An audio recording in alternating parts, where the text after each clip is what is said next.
we got a chance to speak to the cast of Prime Video's The Wheel of Time. Check out our conversation with Zoe Robbins and Madeleine Madden.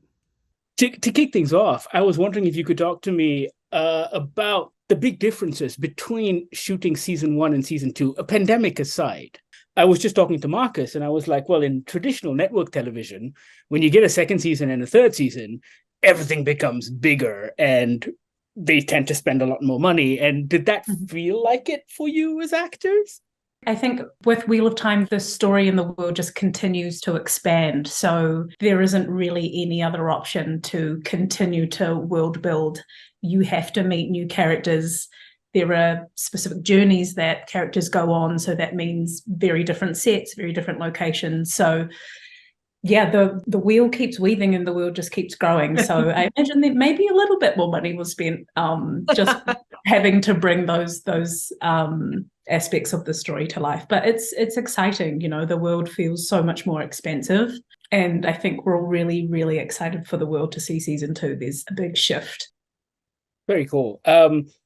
I think the both of you bring a lot of nuance and depth to characters that could potentially be seen as two-dimensional. I think a lot of fantasy fiction does trip into that from time to time, and the female characters in The Wheel of Time, and also the characters that you portray, are complex. And was that one of the reasons you signed on for this? Like, were you a fan before, or only after seeing the script did you go, oh, there's something here? I mean, I'm a fan of fantasy because I think of the endless possibilities that you have in a genre like this. And also, I think the themes of friendship, connection, loyalty are always such integral themes in fantastical series. So for me, that was obviously like, oh, I've never seen something like this or have been a part of something like this. And I think, like you said, there's such nuances and depth to the characters, and I think that's something that we really explore this season, is we really flesh out where the characters are at, what their strengths are, what motivates them, what moves them, what breaks them. And that's something that's particularly interesting to see, the dynamics between the different Ajas in the White Tower, and even the way that Aes Sedai coexist within those Ajas. You know, the Wheel of Time is really a show about duality and coexistence, you know, the duality between good and evil, the duality between light and dark, and the duality between, say, different Ajas and different Aes Sedai. So I think that's been something that I have, you know, as an actor, but also as a viewer, that I've really enjoyed seeing. Seeing that these different relationships and the dynamics and the different characters that come in and forever change the series and our heroes. That is very cool. You know, it's interesting when I'm watching something like The Wheel of Time, as a fan of the books, I think for me it's always a question of what the TV show or movie can do differently, because I've read the books. I got that. I want something new from the TV show, right? And I think that's something that you guys have done very well in your show, in that I'm watching it and I'm still surprised. I was wondering, in going into this, did you feel the need to consume all of Robert Jordan? Or did you go, I'm going to trust Rafe, I'm going to trust these scripts? I think that answer would vary from actor to actor, and it depends on the actor's process. I think first and foremost, I think most of us, as soon as we got cast, we went out and bought the Eye of the World. Bought the books. Yeah, and God, that was heavy. It's a heavy book. Yeah, it's not an easy read. Yeah.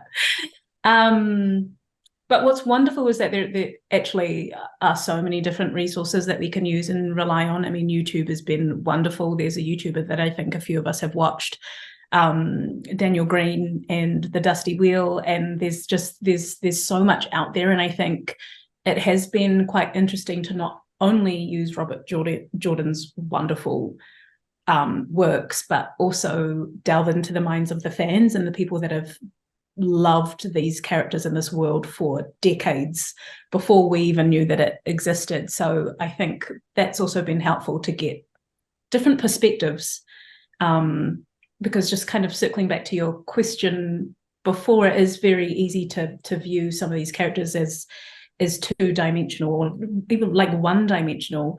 But obviously, as the journey goes on, they are forced to shift and change with the relationships that change and the world that is constantly changing with them. So we're very, very lucky to be a part of something that has already got wonderful source material and a built-in fan base.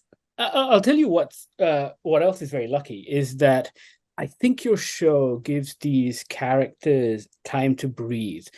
So often people are so worried about being canceled that everything feels rushed. And I think the wonderful thing about season 1 was that all of these characters had enough time to grow and breathe. And now that you're renewed for season 3, it feels like literature. It feels like that you're taking your time. And I think that's a very cool thing.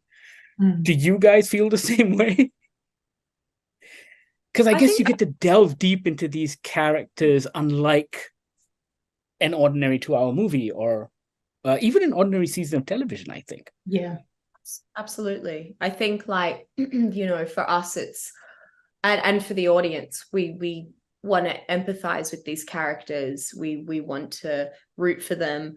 And as anyone will know who knows the Wheel of Time, it's a huge plot and there's so many characters. It's so expansive and it's so massive. So obviously when you're making an adaptation, there is a lot to consider in what we keep in and what we leave out. And for season 1, it was such an establishing season of this is the world, this is the law, this is the prophecy. Yeah. I think in season 2, what I know we've all enjoyed is we do get to sit with those characters even more than we did in with season 1. So we really get to like feel what they're feeling, those, smaller, maybe real life emotions like jealousy or longing, or loneliness. That's something that we really explore in this season. And that's something that I have personally really enjoyed. And I think changes the tone of this season compared to the first.